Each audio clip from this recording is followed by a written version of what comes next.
Vamos abrir a palavra do Senhor. Gênesis capítulo 4, a partir do versículo 1. Gênesis 4, verso 1 em diante. A palavra de Deus diz assim: Coabitou o homem com Eva, sua mulher. Esta concebeu e deu à luz a Caim. Então disse: adquiri um varão com o auxílio do Senhor. Depois deu à luz a Abel, seu irmão. Abel foi pastor de ovelhas e Caim lavrador. Aconteceu que no fim de uns tempos trouxe Caim do fruto da terra uma oferta ao Senhor.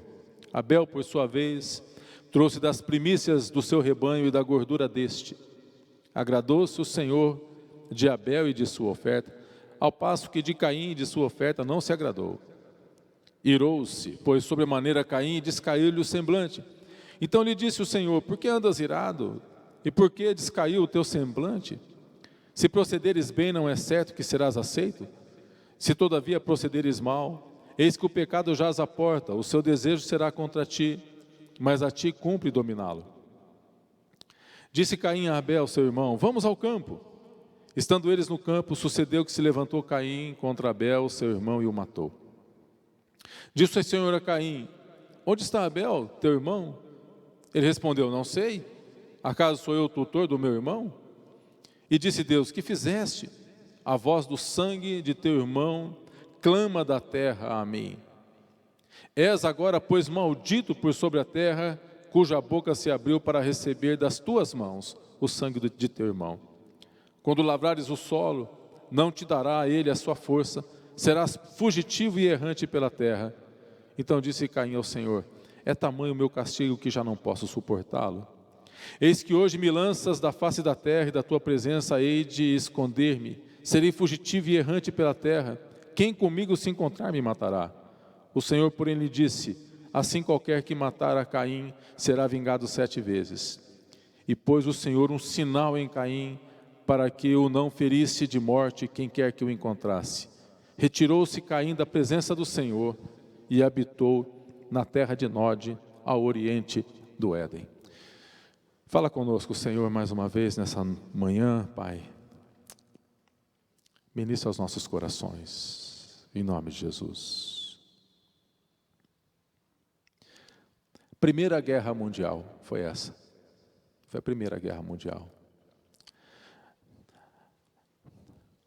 Esse texto narra o primeiro assassinato de um ser humano.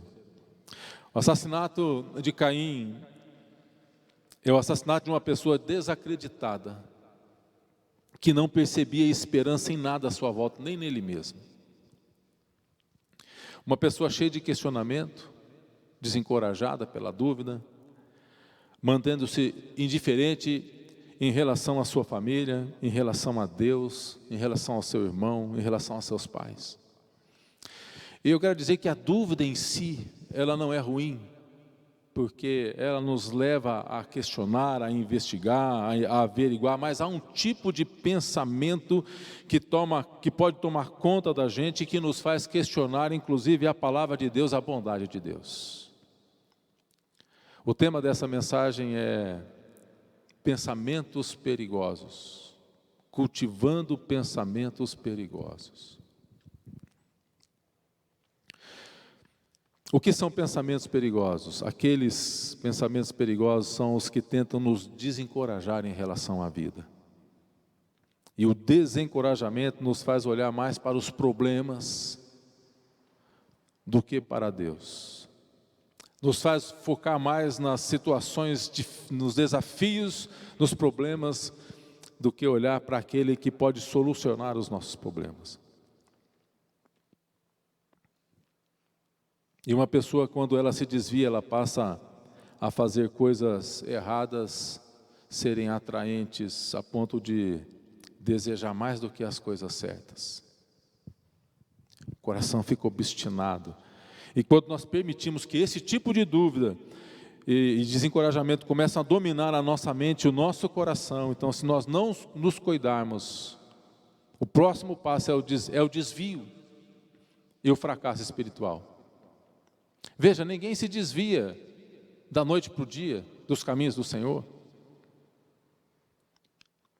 Caim era um desviado, mas era um desviado que queria ofertar a Deus, que queria ostentar, que queria mostrar para a sua família, para as pessoas que estavam à sua volta, que ele era um homem que adorava a Deus e que estava no caminho do Senhor, mas ele já era desviado no seu coração.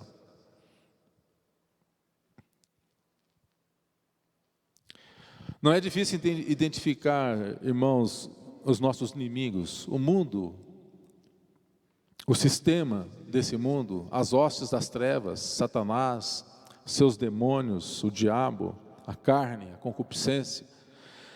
Mas tem um inimigo que nós olhamos no espelho todos os dias e que muitas vezes nós o ignoramos, esse tipo de inimigo, que somos nós mesmos.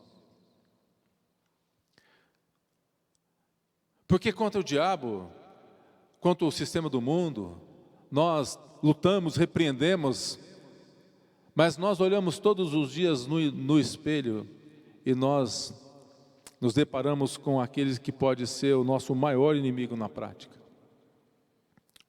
Principalmente quando nós armazenamos sentimentos ruins dentro do nosso coração.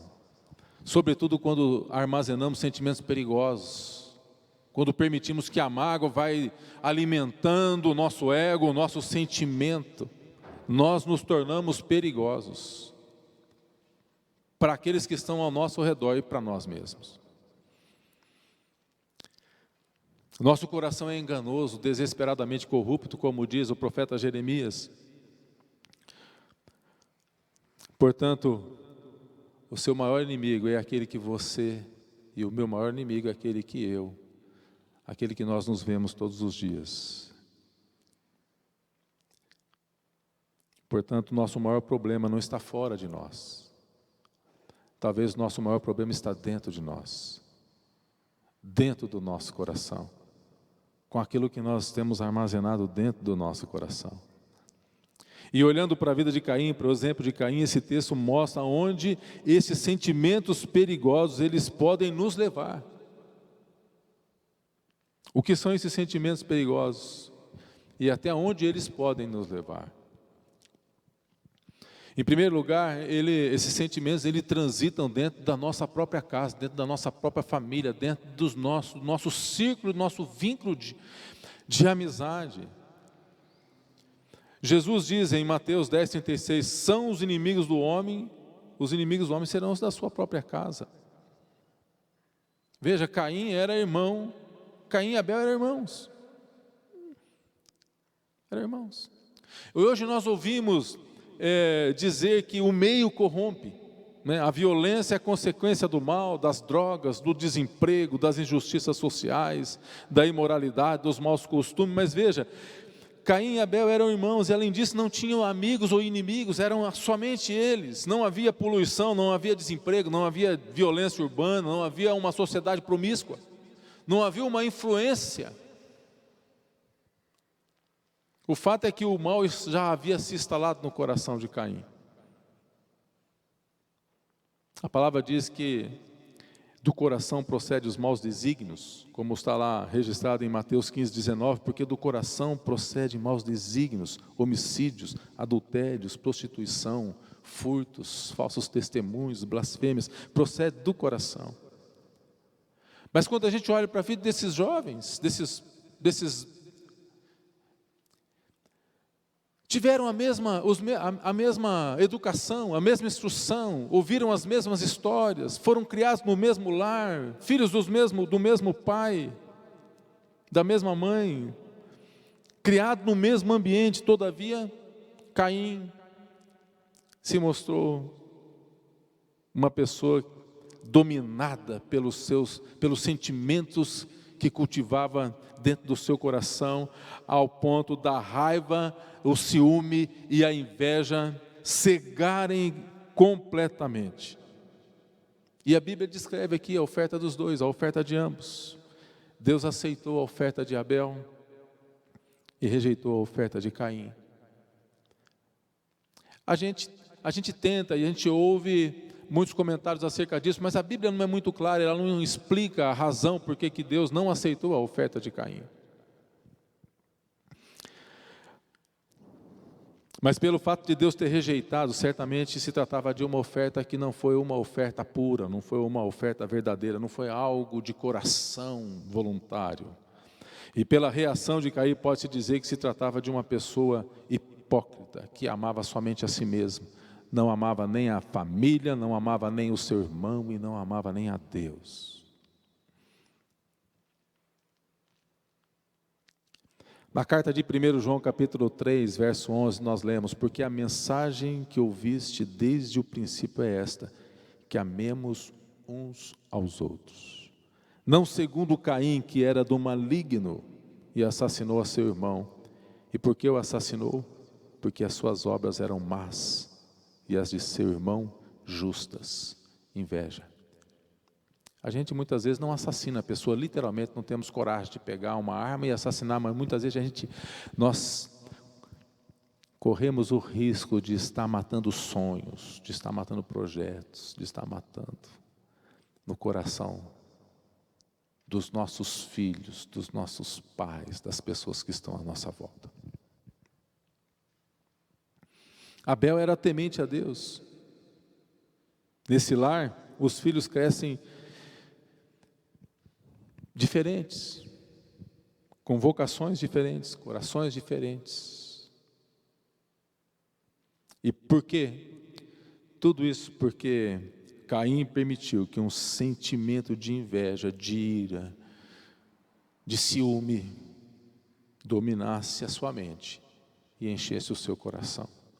Cuidado com certos tipos de sentimentos e emoções que permeiam seu coração. Precisamos repreendê-lo. O coração é muito enganoso. Ele prega muitas peças na gente. Mas em segundo lugar, esses sentimentos perigosos, eles transitam também no momento da adoração, na comunidade da fé. A palavra de Deus diz em João 4:23 que Deus, Ele está à procura dos verdadeiros adoradores. Ele diz: vem a hora, e já chegou, em que os verdadeiros adoradores adorarão o Pai em espírito e em verdade, porque são estes que o Pai procura para seus adoradores. Deus é espírito e importa que os seus adoradores o adoram em espírito e em verdade.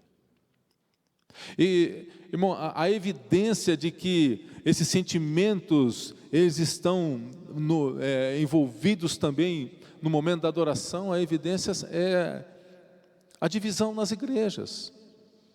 Quantas denominações que surgiram oriundas de sentimentos de inveja, de ciúmes, de iras, de discórdias.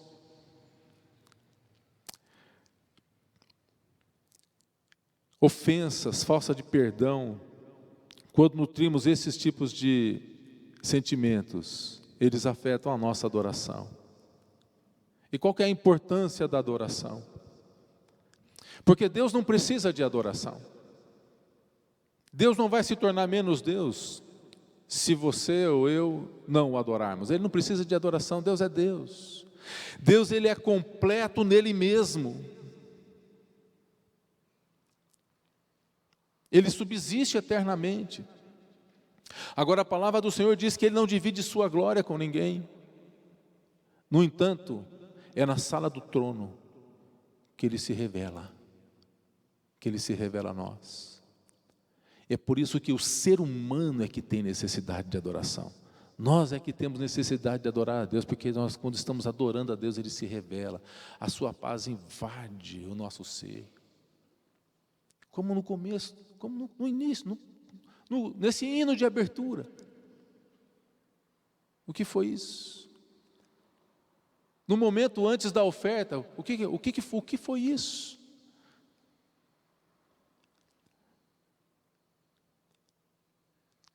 Palavras de adoração espontânea da igreja, porque Deus está se revelando. E você já percebeu que às vezes a gente não consegue muito conviver com a revelação de Deus, quando Deus está se movendo no meio da gente, a gente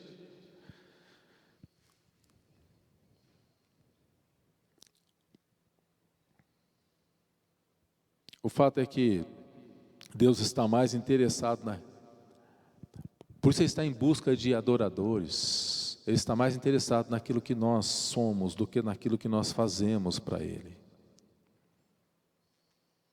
Deus está mais interessado em receber aquilo que nós somos como adoradores do que no trabalho que nós prestamos a Ele. O nosso culto precisa ser em espírito, sincero e em verdade. O culto de Abel foi aceito por Deus porque estabelece a verdade de um pecador em busca de expiação pelos seus pecados. Houve derramamento de sangue. A oferta de Caim foi negada por ser a oferta de um adorador autossuficiente. Eu não preciso de ninguém, nem da minha família. Abel oferece um sacrifício de sangue. Caim oferece o esforço humano. A oferta de Abel foi superior porque foi uma oferta oferecida pela fé. A oferta de Caim foi uma oferta para agradar a si mesmo. Como Deus não recebe, então ele ficou irado. Em Hebreus 11:4, o autor de Hebreus ele faz menção da oferta de Abel. Ele diz: pela fé Abel ofereceu a Deus mais excelente sacrifício do que Caim, pelo qual obteve testemunho de ser justo, tendo a aprovação de Deus quanto às suas ofertas. Por meio dela também, mesmo depois de morto, ainda fala. Jesus foi morto por religiosos, por pessoas que cuidavam que eram adoradores. Cuidavam que eram adoradores do Deus vivo, no entanto, eram pessoas, aquelas pessoas que pediram a morte de Jesus, eram pessoas totalmente cegas, cheias de ira e de inveja, porque um galileu se levantou para falar do amor e revelar a graça e o perdão de Deus. Mas em terceiro lugar, os sentimentos perigosos, eles se agravam quando nós desprezamos as advertências de Deus. Veja, Deus não desistiu de Caim, mesmo depois que Caim cometeu. Deus vem até Caim e repreende Caim, chama a atenção de Caim e faz a pergunta a Caim aqui no verso 6, em Gênesis 4:6. Então Deus pergunta: por que você está irado? Por que descaiu o teu semblante? O que aconteceu? Se procederes bem, não é certo que serás aceito. Se todavia procederes mal, o pecado jaz à porta, mas você deve dominá-lo. E nós percebemos aqui o interesse de Deus pelo pecador. Deus não havia desistido de Caim. Caim é chamado ao arrependimento, mas Caim endurece o seu coração. Quantas vezes nós somos chamados, Deus nos chama a atenção, Ele usa um amigo, um colega, um irmão, um ministério, um pastor, a pastora, para chamar a atenção. Deus usa e nós fazemos o que? Muitas vezes nós endurecemos o nosso coração. Cuidado, porque emoções, sentimentos perigosos,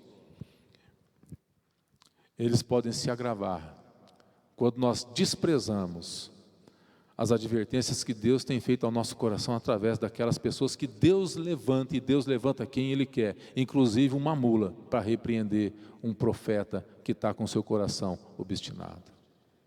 Então não despreze se é uma criança que está conversando com você, não despreze, entenda que Deus pode estar falando comigo, pode estar falando com você.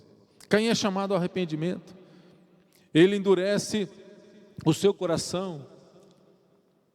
E a palavra de Deus se dirige a mim e a você nesta manhã.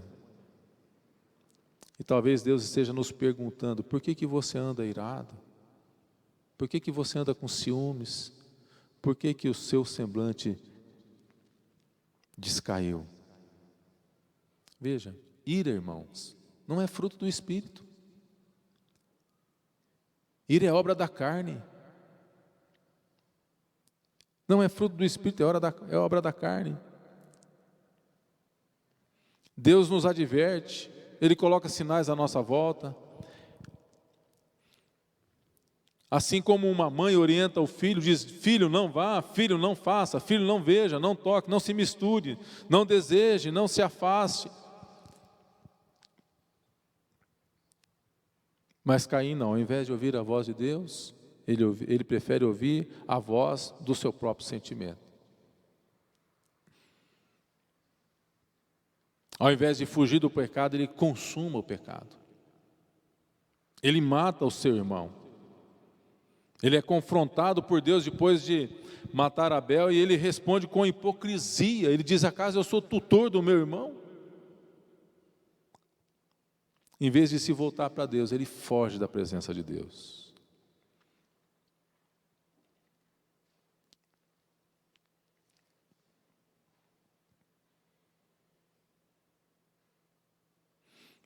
Não permita que sentimentos perigosos, queridos, emoções,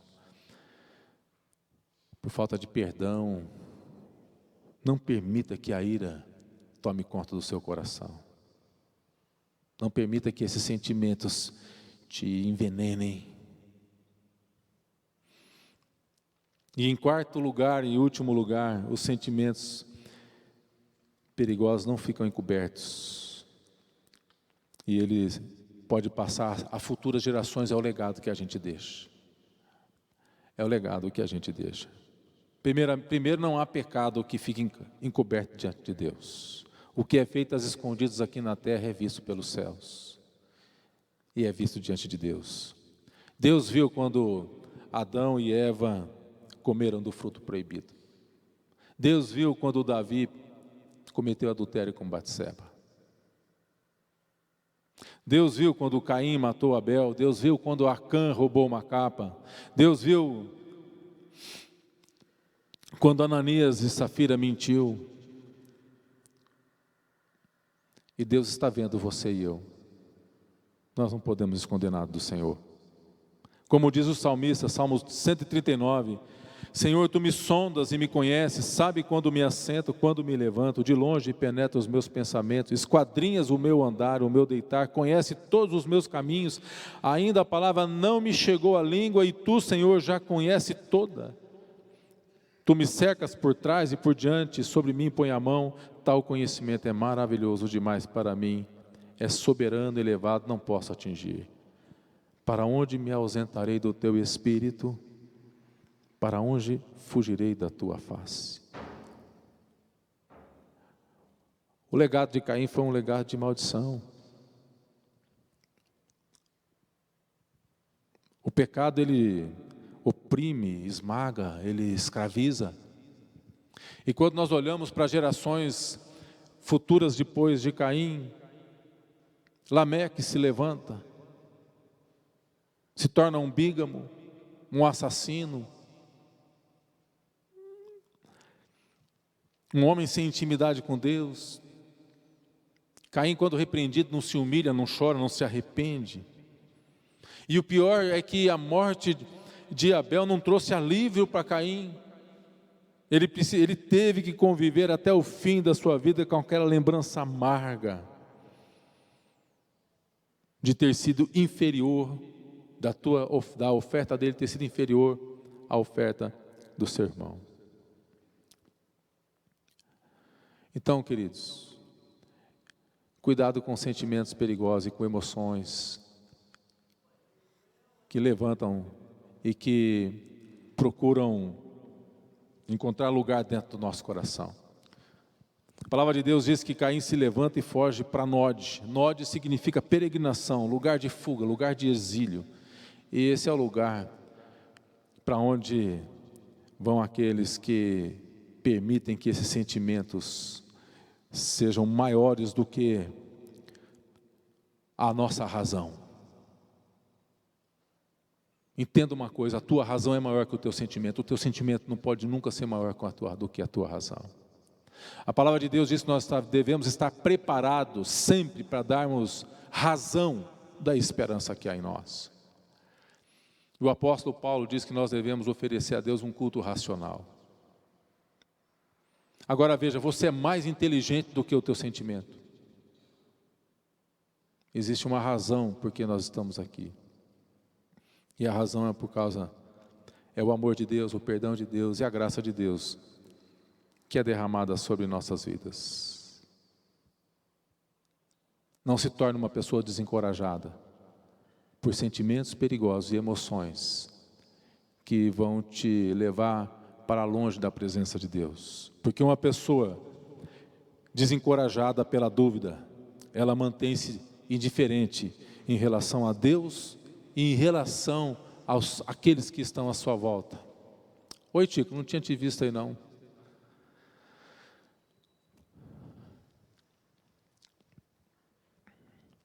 Pensamentos perigosos que tentam nos desencorajar em relação à vida. E o desencorajamento nos faz olhar mais para os problemas e nos cegam para soluções.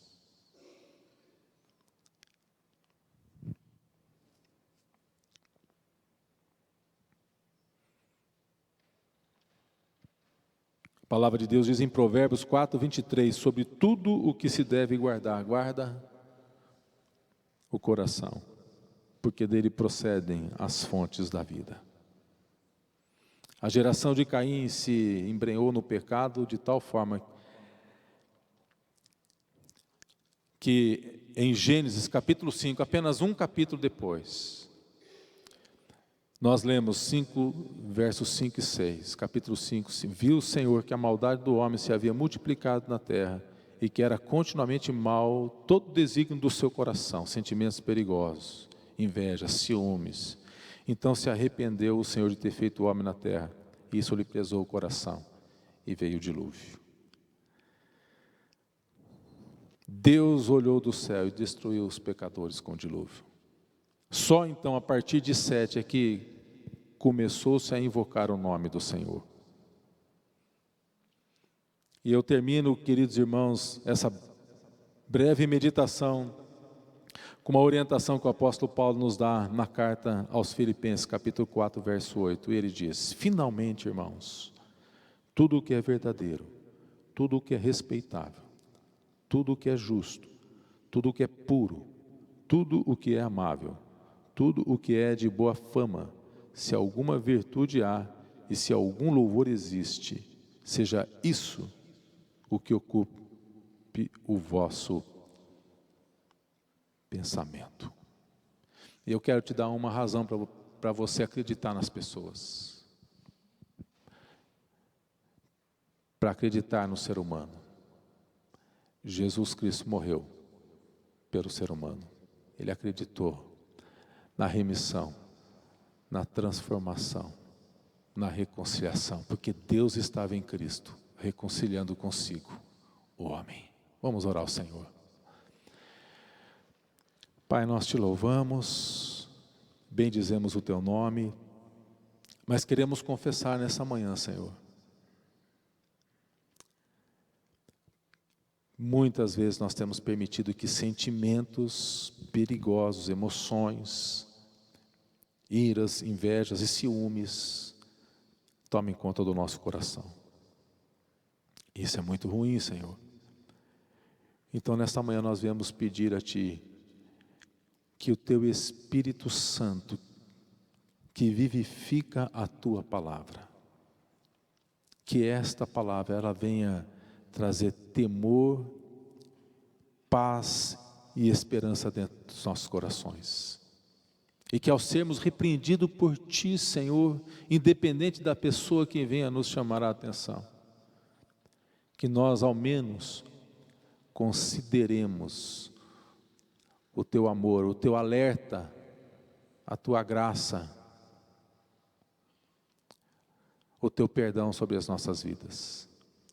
Abençoa o Teu povo, abençoa a Tua igreja, e por obra e graça de Jesus Cristo, sejamos uma igreja liberta de sentimentos e emoções que possam nos afastar da Tua presença e da Tua casa, em nome de Jesus, amém. Graças a Deus, aleluia. Recebe essa palavra, e se tem algum sentimento aí que está permeando o coração, libera. Deus, eu estou com um sentimento ruim, minha vontade, Senhor, mas libera, mas faça uma oração audível lá, faça uma oração. Libera essa pessoa, libera esse sentimento. Sabe quando você libera, você não tem mais assim a autoridade para poder cobrar alguma coisa, porque você já liberou o perdão. Isso é quase igual mágica. Se o Mr. M pudesse fazer uma ilustração para a gente aqui. Faça isso, libera, em nome de Jesus. Amém?